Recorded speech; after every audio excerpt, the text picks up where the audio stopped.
history, we cannot do anything about it. This country and President Kibaki, that is history, and we have to move on. And now we have the outgoing President Kenyatta. So I ask you, sir, with a lot of humility, find it within yourself to visit Mama Ngina Kenyatta. I may be saying the wrong thing, and if I do, my apologies. But I think it is only fair, from the many words we have heard in the last 5 years of campaign, to be able to find peace with her. She's an old lady. She was jailed for this country. None like her. We've heard many things, but we do know her sacrifices and that of her husband. Widowed at an early age, bringing up children. I know what it is today to be a widow when you have children. And standing for this nation in silence. We should not take her silence for granted. Her silence speaks a lot. And so we owe it to her, even as we go to the inauguration, to have her being the mother she has been, even as we celebrate. I also hope that you can find peace for Honorable Raila Amolo Odinga. What we enjoy today, the democracy, it is courtesy of to Raila, his father, and his family. And we think about Mama Ida with a lot of prayers for her. So once again, I want to reiterate that Mandeleo works with the government of the day, and therefore we commit ourselves, Your Excellency President-elect Dr. William Ruto.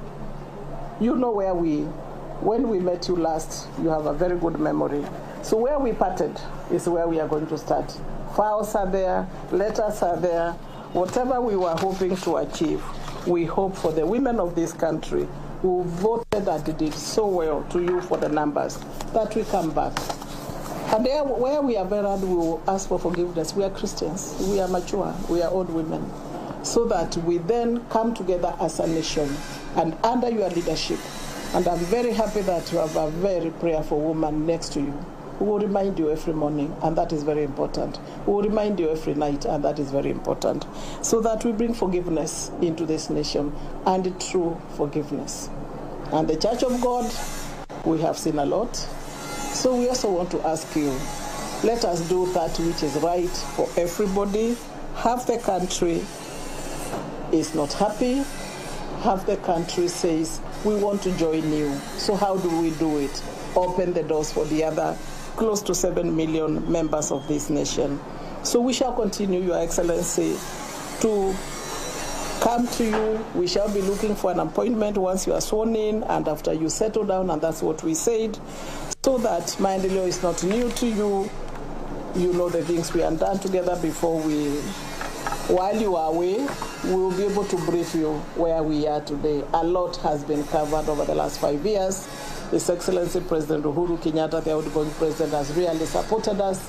Her Excellency, the First Lady, and we hope, because we were a family, that we shall pick our pieces and move on with this country, Kenya. I thank you, unless you have any questions.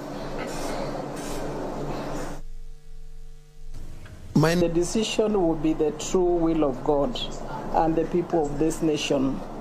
We leave it to them. They are the ones who gave us the justice, the judges yesterday. We are proud to have 3 women seated there, starting with the CJ, Philomena Mwilu, the deputy, and Jokindungu, and the men who are there. We have accepted the judgment on behalf of the women of this nation, and they are the ones who dealt with it, so we accept their will. We want to thank Kenyans who have kept peace and calm before, during, and after, and even today. I indeed want to salute Kenyans. It is time to embrace one nation in national building.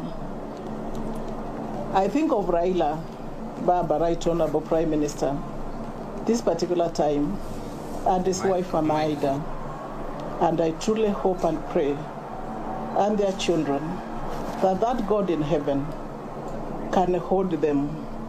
It has not been easy to work so hard for a nation and to find yourself where he found himself again yesterday. I say this as a Kenyan, as a voter, as a mother, as a grandmother, as a leader, and I've been a wife for close to 40 years before I lost my husband.